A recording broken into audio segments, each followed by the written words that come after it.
Shalom saudara terkasih dalam Tuhan Yesus Kristus.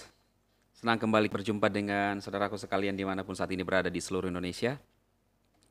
Nah saudara, hari ini saya akan menanggapi video daripada Mualaf Center. Ya, Eh, Kalau ada yang berkomentar di video saya katanya urus keimananmu. Ya, kalau saya mengupload firman Tuhan yang disampaikan oleh Pak Saifuddin, yaitu adalah mengurus keimanan saudara-saudara saya dari Kristen. Ya. Lalu berbeda dengan channel Mualaf Center ini yang membahas atau menggunakan ayat-ayat Bible lalu ditafsirkan ya semaunya ya, dan termasuk seperti pada judul ini yang saudara lihat ya, itu dari channel Mualaf Center, adu kecerdasan Muslim dan Kristen. Lalu dikasih nilai di sana 4/0, 4-0 ya. Yang menang telak itu ya mereka katanya saudara ya. Ya menurut saya terserah mau ngomong apa ya dengan istilah-istilah seperti itu. Hanya dengan berpuasa, mereka berpuasa, kita nggak berpuasa, 1-0. Ucapkan salam ketika bertemu, kita nggak ucapkan salam, 2-0. Makan babi dan lain seterusnya 3-0 ya. Jadi seperti itu yang disampaikan dari sana ya. Lalu kemudian membahas di dalam Markus pasal 12 ayat 29 sampai 31 ya. Yang merupakan ayat andalan daripada Ustadz Kenama, di mana orang-orang Farisi dan ahli Taurat bertanya kepada Yesus, hukum manakah yang terutama di dalam kitab suci? Jawab Yesus, hukum yang terutama ialah, dengarlah hai orang Israel, Tuhan Elohim kita itu Esa, atau Allah kita itu Esa, di terjemahan baru pakai Allah ya. Nah, ini yang ditekankan oleh Ustadz Kainama dan teman-temannya yang ada di dalam dialog pada saat itu, di video itu. Yang dia tekankan adalah, dengarlah hai orang Israel, Tuhan Elohim itu Esa. Nah, jadi Yesus menekankan bahwa dengarlah hai orang Israel, ya, Tuhan itu Esa, ya. Kemudian dilanjutkan di ayat yang ke-30 sampai 31. Ini maknanya, intinya yang Tuhan ingin sampaikan. Yaitu, kasihilah Tuhan Elohimmu dengan segenap hatimu, dan dengan segenap jiwamu, dan dengan segenap akal budimu, dan dengan segenap kekuatanmu. Dan hukum yang kedua ialah kasihilah sesamamu manusia seperti dirimu sendiri. Tidak ada hukum lain yang lebih utama daripada kedua hukum ini. Ya, Yesus memberikan penjelasan, jawaban kepada orang-orang Farisi ahli Taurat bahwa kasihilah Tuhan Elohimmu dengan segenap hati dan jiwamu. Dan hukum yang kedua adalah kasihilah sesamamu.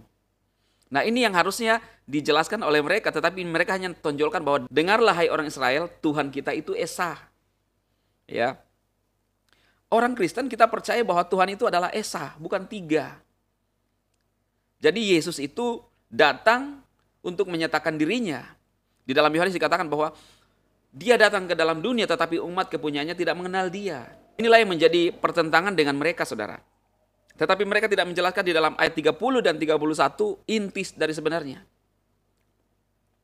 Jadi bagaimana kita mau berkata bahwa saya mengasihi Tuhan, Elohim, kalau kita bisa menghabisi sesama kita? Ya saudara ya, kalau memang ajaran seperti itu. Karena yang diajarkan Tuhan Yesus adalah kasih kepada Elohim dan kasih kepada sesama. Bagaimana mungkin kita mengasihi Elohim tetapi tidak mengasihi ciptaan Tuhan? Maka itu Tuhan berikan jawaban ini. Tapi mereka tidak tonjolkan itu. Nah, inilah yang menurut saya sebenarnya harus dipahami inti makna daripada apa yang disampaikan oleh Tuhan Yesus. Ya. Lalu kalau mereka mengatakan bahwa adu kecerdasan, ya lihat saja gampang untuk menilai di kolom-kolom komentar. Ketika saya mengupload misalnya Pendeta Saifuddin lagi humor, lalu kata-kata dihujat di sana. Ya. Ada orang-orang yang menghujat, mengirimkan stiker-stiker yang wow, ya, kecerdasan apanya, ya. Contoh-contoh sederhana. Di dalam Bible dikatakan bahwa dari buahnya lah segala sesuatu kita lihat. Enggak apa-apa lah, mau diambil semua kecerdasan, ambil semua. Tetapi yang paling penting adalah buah dari segalanya. Alkitab tidak pernah mengajarkan kita untuk menghabisi sesama kita manusia. Ya. Karena kalau kita mengasihi Elohim dan Tuhan, artinya ajaran Tuhan itu adalah ajaran kasih, otomatis Elohim sendiri ingin ciptaannya yang lain juga berdamai dengan yang lain. Ya. Jadi inilah tanggapan saya, saudara. Kalau kita kan, kemarin saya upload Ustadz Yahya Oloni masuk penjara yang sering menghina kekristenan. Ya eksplisit saja kita sebutkan. Ya. Ada banyak video-videonya. Roh Kudus dikatakan Roh Kudis. Ya. Lalu orang-orang Kristen, Ustadz Yahya Oloni sendiri mengaku bahwa orang-orang Kristen lah yang membawakan makanan, mencucikan baju. Kan terlihat, saudara, buahnya. Jadi siapa yang cerdas?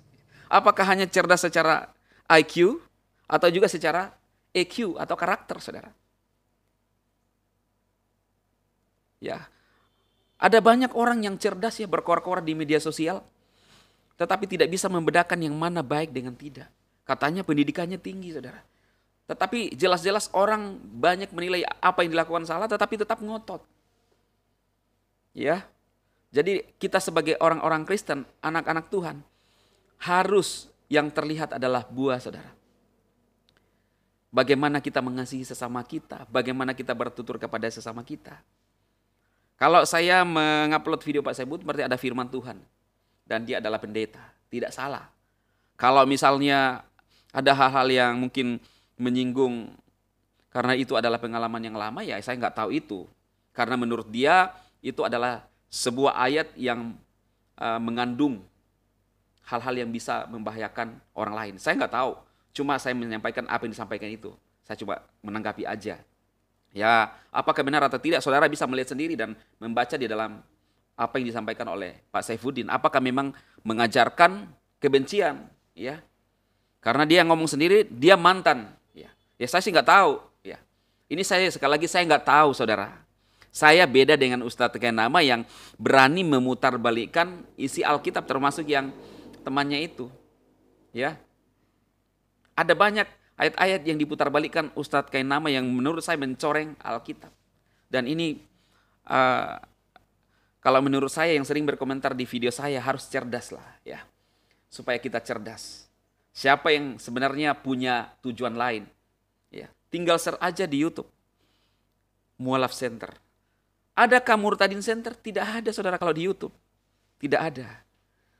Dan bagaimanapun, ini keyakinan saya, bagaimanapun orang mau membuat suatu sistem, membuat orang mengalihkan lalu menjadi mualaf, itu usaha manusia. Tetapi keyakinan saya, Tuhan Yesus Kristus yang punya hidup ini, bagaimanapun orang melakukan itu, dia sanggup memilih yang dia mau panggil untuk menjadi umat kepunyaannya. Saudara, kesaksian masih hangat 2021. Cucu daripada Kahar Musakar, dia mengaku sebagai cucu Kahar Musakar, bertobat terima Yesus, 14 bersaudara.